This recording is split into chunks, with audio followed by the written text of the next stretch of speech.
Assalamualaikum warahmatullahi wabarakatuh. Perkenalkan, saya Dr. Rahmayati, Master Ekonomi Islam, dosen tetap di Universitas Muhammadiyah Sumatera Utara sejak tahun 2016 pada program studi Sarjana Perbankan Syariah. Hari ini saya akan menjelaskan mata kuliah yang akan saya paparkan, yaitu mata kuliah Laboratorium Perbankan Syariah. Deskripsi mata kuliah. Mata kuliah ini dimulai dengan materi yang membahas tentang giro dan tabungan wadiah, fungsi dan peran dari seorang teller dan customer service, fungsi dan peran dari back office, kemudian produk-produk pembiayaan dan dana pihak ketiga, lalu selling skill dan jasa layanan perbankan syariah, yaitu jasa transfer, clearing, dan RTGS atau real time gross settlement. Tentunya mata kuliah ini akan disajikan kepada para mahasiswa agar dapat secara mandiri nantinya dalam mengambil keputusan studi kasus apabila nanti menjadi profil lulusan dari program studi Sarjana Perbankan Syariah, yaitu menjadi seorang praktisi di perbankan syariah. Capaian pembelajaran dalam mata kuliah Laboratorium Perbankan Syariah yaitu bekerja sama dan memiliki kepekaan sosial serta kepedulian terhadap masyarakat dan lingkungan, menunjukkan sikap bertanggung jawab atas pekerjaan bidang keahliannya secara mandiri, menginternalisasi semangat kemandirian, kejuangan dan kewirausahaan, menguasai konsep teoritis bidang pengantar manajemen secara mendalam, mampu menerapkan pemikiran logis, kritis, sistematis, dan inovatif dalam konteks pengembangan atau implementasi ilmu pengetahuan dan teknologi yang memperhatikan dan menerapkan nilai humaniora yang sesuai dengan bidang keahliannya. Selanjutnya, mampu menunjukkan kinerja mandiri, bermutu, dan terukur, mampu mengambil keputusan dalam konteks penyelesaian masalah di bidang keahliannya berdasarkan hasil analisis informasi dan data, mampu memelihara dan mengembangkan jaringan kerja dengan pembimbing, kolega, mitra, sejawat baik di dalam maupun di luar lembaganya. Kemudian, mampu melakukan proses evaluasi diri terhadap kelompok kerja yang berada di bawah tanggung jawabnya dan mampu mengelola pembelajaran secara mandiri.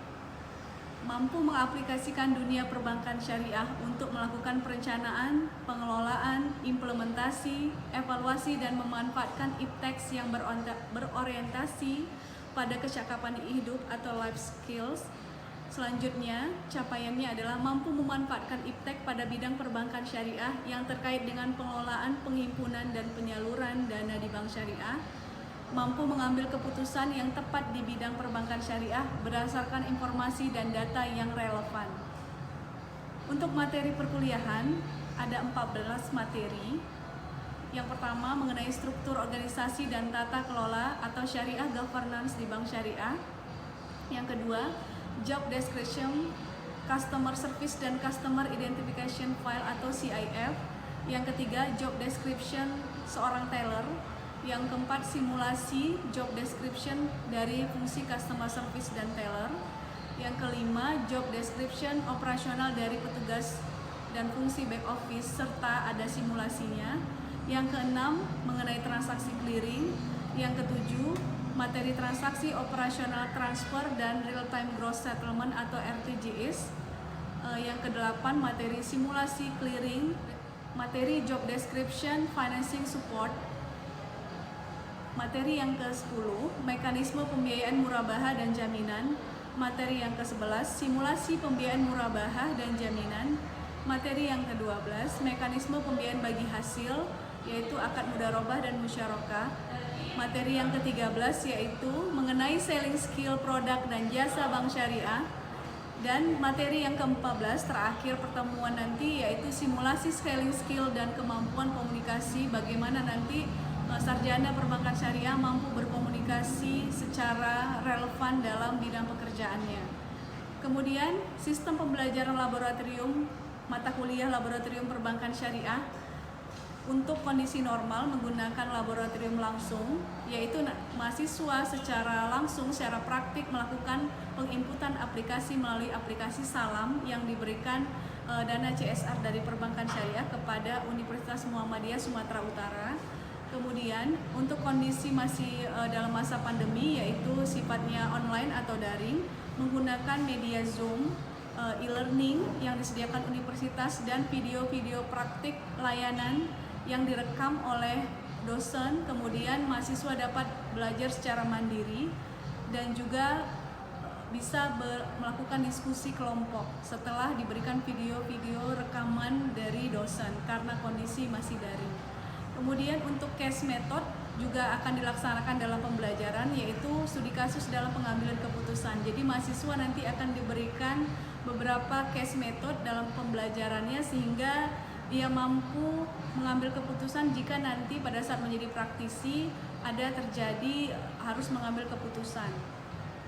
Selanjutnya ada nanti video akses yang bisa diambil dalam YouTube dan bisa dilakukan sharing bersama.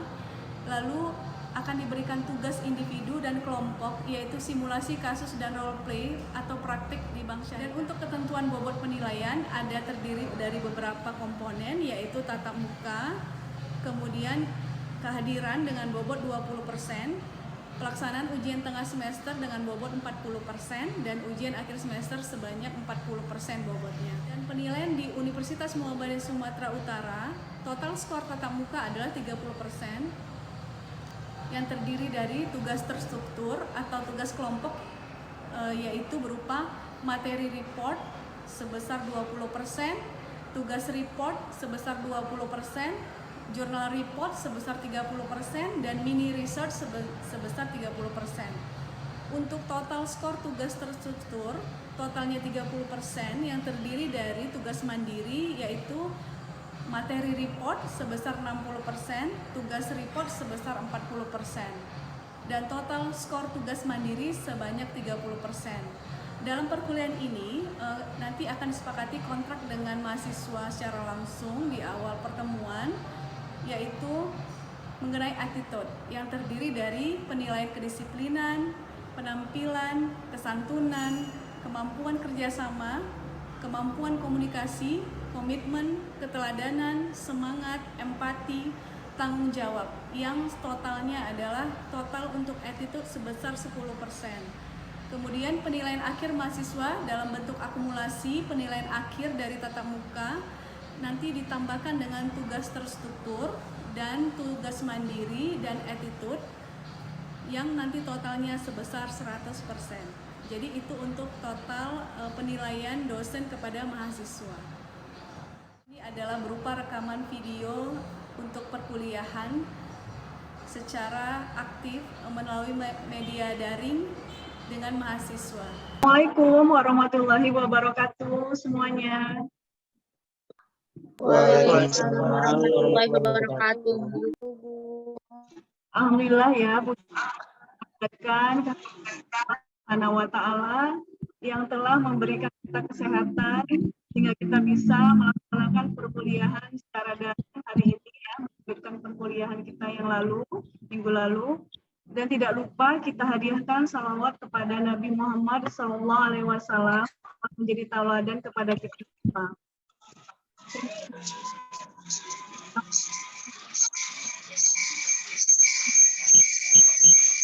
Ini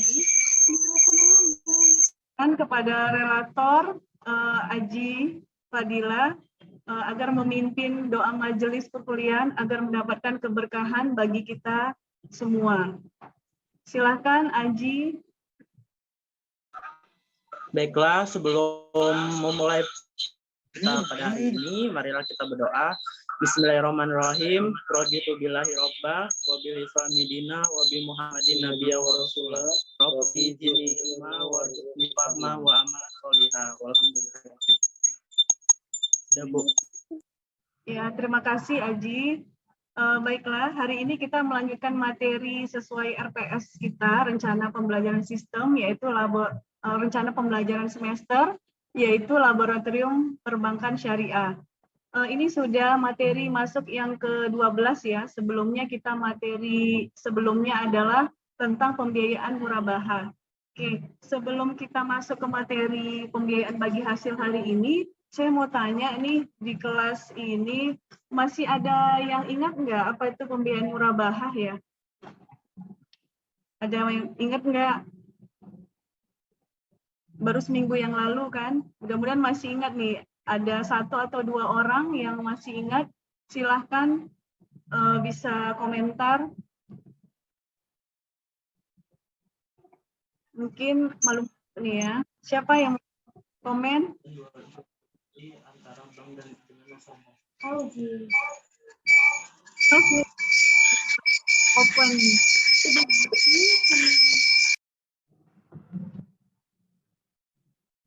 Siapa nih? Nggak jadi Dimas. Siapa yang mau? Mungkin Robiatul. Saya, Bu. Ya, Robiatul, pembiayaan murabahah masih ingat kan? Minggu lalu kita terakhir perkuliahan. Murabahah Masih, Bu. apa, Robiatul? Bisa jelasin, mengingat kembali. Murabahah itu kalau misalnya dalam pembiayaannya, maksudnya itu akad syariah Islam yang menetapkan harga produksi dan keuntungan yang ditetapkan secara bersama oleh dua pihak, yaitu penjual dan pembeli. Terima kasih ya sebelumnya kepada Robiatul. Oke, kita lanjut ya.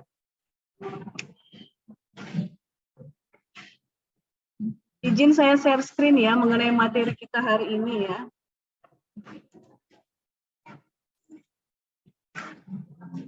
Udah kelihatan ya semuanya di layar ya. Sudah, Bu. Sudah, Bu. Ya, mohon perhatiannya, saya memaparkan sedikit teori secara mekanisme pembiayaan bagi hasil menggunakan akad mudharabah dan musyarakah. Oke, sebelum masuk, saya mau kasih pendahuluan dulu bahwa pembiayaan bagi hasil ini sebenarnya sangat memberikan manfaat ya kepada bank syariah. Memang lebih banyak kalau dilihat dari data statistik, lebih banyak pemberian pembiayaan akad murabahah. Karena itu tadi seperti Robiatul bilang, sudah ditetapkan marginnya, keuntungan yang akan diperoleh, dan dia transaksinya lebih simpel. Karena apa? Karena sudah tinggal bayar angsuran seperti biasa aja nasabah penggunaan pembiayaan murabahah. Tapi kalau yang bagi hasil, ini harus dimonitoring, ada dia perbedaannya dengan yang murabahah. Karena kalau dia bagi hasil, skemanya harus kita tentukan, apakah menggunakan skema profit and loss sharing atau revenue sharing, kemudian pembiayaannya juga harus dimonitoring oleh praktisi perbankan atau SDM-nya, yang diwakili dalam hal ini adalah account officer atau marketing. Jadi karena fungsi monitoring itu tidak mudah sebenarnya, karena kebanyakan permasalahannya adalah praktisi itu atau SDM ya, dia tidak monitoring secara berkala. Jadi dia mungkin monitoringnya setahun sekali, harusnya dia minimal 3 bulan sekali atau 6 bulan sekali. Sekarang supaya apa? Supaya tahu bahwa nasabah-nasabah yang diberikan pembiayaan bagi hasil ini, dia tidak melakukan penyimpangan seperti misalnya tujuan akad pembiayaannya adalah pembelian misalnya untuk modal kerja. Beda kalau murabahah, biasanya murabahah cenderung kepada pemberian pembiayaan kepada nasabah yang pekerjaannya atau usahanya yang dia lebih konsumtif ataupun usaha yang tidak besar, istilahnya yang UMKM. Tetapi kalau yang pembiayaan bagi hasil, mudharabah dan musyarakah ini, dia itu betul-betul lebih cenderung kepada pemberian kepada nasabah-nasabah yang memiliki usaha dengan untuk investasi maupun modal kerja tujuan penggunaannya.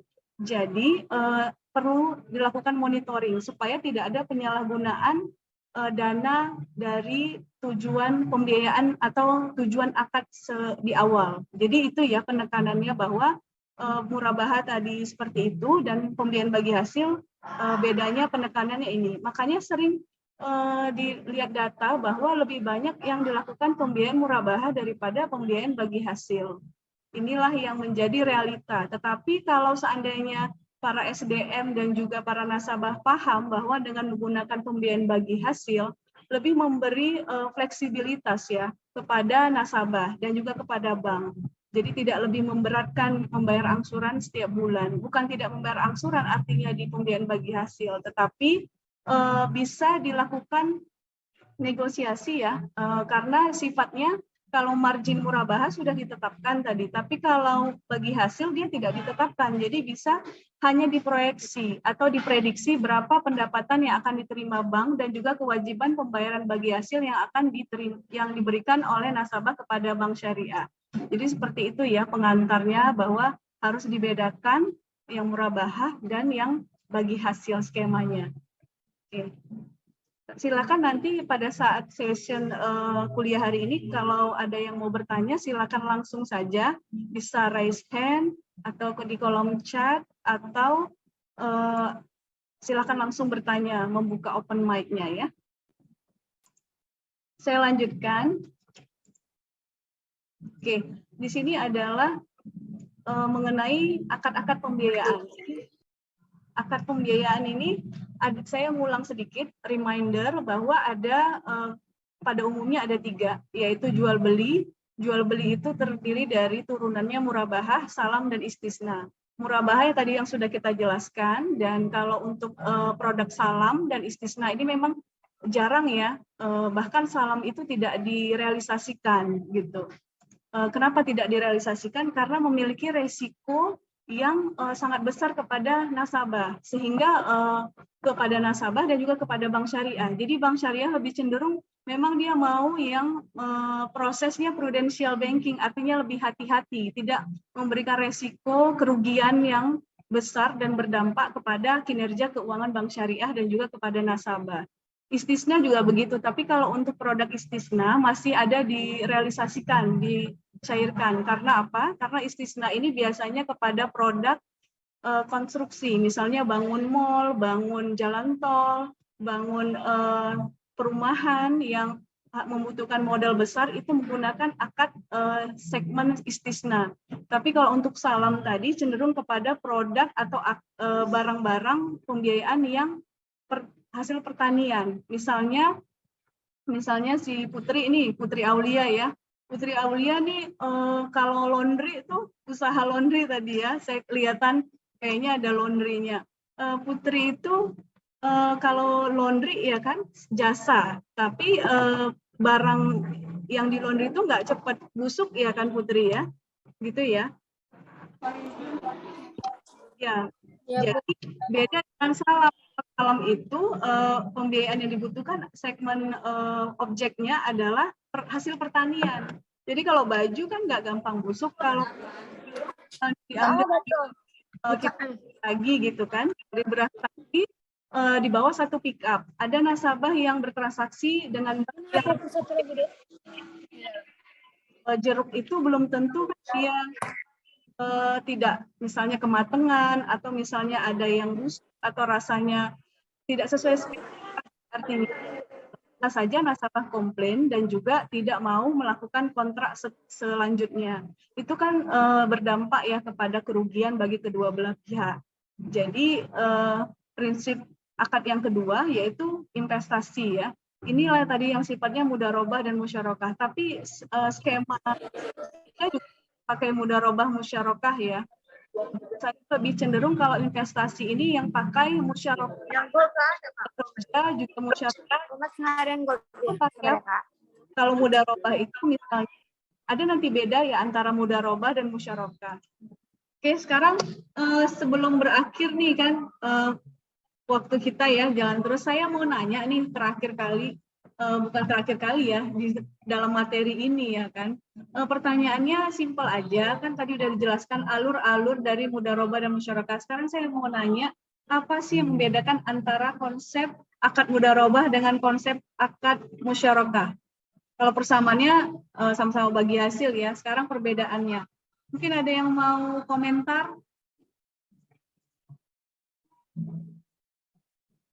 Ayo nanti saya kasih hadiah daring. Oke, terima kasih ya Haji jawabannya ya. Sama-sama Bu. Oke, kalau slide terakhir ini jangan ditanya ya. Ini berarti materi kita sudah selesai. Tapi kalau ada nanti pertanyaan silakan aja diajukan ya. Mungkin karena waktu kita juga sudah hampir selesai ya. Karena kalian ada masuk lagi mata kuliah selanjutnya ya kan. Ya, alhamdulillah materi mudah-mudahan ya sudah dapat dipahami apa itu mudharabah, musyarakah, kenapa ada masalah kurang bukan tidak populer ya. Ada sih nasabah-nasabahnya, tapi lebih di Bank Syariah itu lebih suka yang murabahah. Itu yang menjadi masalah. Jadi nanti kalau kalian menulis skripsi ya kan, tentunya setelah lab ini kan semester lanjut berarti kan sudah siap-siap untuk penulisan skripsi, ya tentunya bisa ngambil materi atau topik-topik berkaitan dengan pembiayaan bagi hasil atau mudharabah, musyarakah. Boleh pilih atau boleh membandingkan kedua-duanya, menjelaskan keduanya, tapi boleh pilih. Seperti bagaimana mengoptimalisasikan pembiayaan mudharabah atau musyarakah yang ada di Bank Syariah Indonesia. Jadi tergantung topik itu, karena sangat luas sekali pembiayaan mudharabah musyarakah ini. Kenapa saking luasnya? Karena mudharabah sama musyarakah itu kan masih saya jelaskan yang single. Tadi kayak Aji itu udah musyarakah mutanakisah. Ada jadi jenisnya lagi mudharabah mutlaqah. Jadi banyak ragamnya, variasi turunan-turunannya gitu ya. Jadi bisa menjadi bahan penelitian nanti di semester selanjutnya. Oke, sebelum diakhiri ya yang ditunggu-tunggu ya kan, pastinya adalah tugas. Tugasnya nggak berat sih, hanya tugas berkelompok. Karena apa? Supaya nanti nggak hilang gitu aja setelah daring, apalagi daring ya kan, tinggal udah selesai Zoom kita, selesai juga materi. Jadi tugas ini untuk mendalami, mana tahu pada saat mengerjakannya baca-baca bahan lagi, baca artikel di jurnal, baca hasil penelitian-penelitian orang lain, menambah wawasan mahasiswa-mahasiswi sekalian. Jadi tugas ini bisa dilakukan secara berkelompok ya. Tugasnya mengenai bisa dicatat ya, untuk membuat flowchart atau alur pembiayaan mudharabah dan musyarakah. Tadi di slide sudah ada digambarkan flowchart, tapi dari hasil diskusi kelompok saya maunya diskusi kelompok, silakan nanti dibagi diskusi kelompoknya berapa kelompok gitu ya. Mau ada 3 kelompok, terserah, nggak usah banyak-banyak supaya pesertanya bisa aktif berpartisipasi. Jadi buat flowchart dalam bentuk PowerPoint mengenai konsep atau alur yang ada di mudharabah, terus yang musyarakah. Pakai pemahaman kalian. Jadi pada saat menjelaskannya gantian nih, minggu depan sebelum masuk materi saya nanti gantian secara berkelompok mempresentasikan tugas yang sudah dikerjakan. Kemudian satu lagi di PowerPoint itu dibuat selain flowchart, cari dulu data statistik di OJK mengenai berapa sih secara 5 tahun belakangan ini ya, 5 tahun ke belakang sampai 2021, mungkin datanya 2022 belum ada, mengenai data angka berapa persen atau nominal, boleh dalam bentuk nominal ya besarannya, pembiayaan yang direalisasikan Bank Syariah dengan akad mudharabah dan musyarakah. Jadi di data statistik OJK itu di website ada berapa. Dia tiap tahun, dia tiap bulan kan ngeluarin ya, OJK tiap bulan ngeluarin data statistik. Jadi bisa diambil data tahunannya, tiap Desember itu ditarik datanya, dilihat yang portofolio pembiayaan bagi hasil berapa persen dan berapa nominalnya, kemudian yang musyarakahnya berapa gitu ya. Jadi disajikan dalam bentuk tabel, kemudian buat grafiknya dan nanti presentasikan dari angka data itu perkembangan pembiayaan bagi hasil itu berapa dari data yang diperoleh. Untuk tugas ada yang mau ditanyakan? Jelas, Widi? Jelas, Bu. Tidak. Ya, nanti Aji sebagai relator silahkan dibagi ya kelompoknya dan ini aja di list nanti di WA grup kita supaya nanti bisa tahu temennya siapa-siapa aja ya. Oke, kalau sudah jelas semuanya materi hari ini, alhamdulillah mudah-mudahan bisa bermanfaat dan dapat dibaca-baca kembali ya pesan saya supaya lebih mendalami. Kemudian untuk memperdalam tugas tadi, jangan lupa minggu depan pertemuan selanjutnya jangan sampai kelupaan ya. Oke, untuk menutup perkuliahan kita hari ini, baiknya kita membaca hamdalah. Alhamdulillahirabbil alamin. Alhamdulillah. Ya, terima kasih atas partisipasinya hari ini masih konsisten perkuliahan kita, dan kita bisa ketemu di minggu depan materi selanjutnya. Dan sebelum masuk materi, agar dibaca terlebih dahulu supaya lebih enak ininya ya, diskusinya dan juga pemahamannya. Oke, kalau ada isu-isu terbaru silahkan informasikan di kelas daring kita, jadi bisa bertukar informasi. Kadang kan misalnya kalian lebih baca informasi, jadi lebih update kepada semua yang ada hari di kelas kita ya. Oke, semoga bermanfaat semuanya. Terima kasih semuanya, mohon maaf jika ada kekurangan dan kehilapan. Saya akhiri. Assalamualaikum warahmatullahi wabarakatuh. Waalaikumsalam warahmatullahi wabarakatuh. Ya, dan absensinya saya ini ya, sedang ya. Kehadirannya ada alhamdulillah semua hadir ya hari ini. Terima kasih. Saya akhiri ya Zoom-nya ya. Iya, Bu. Terima kasih saya ucapkan. Assalamualaikum warahmatullahi wabarakatuh.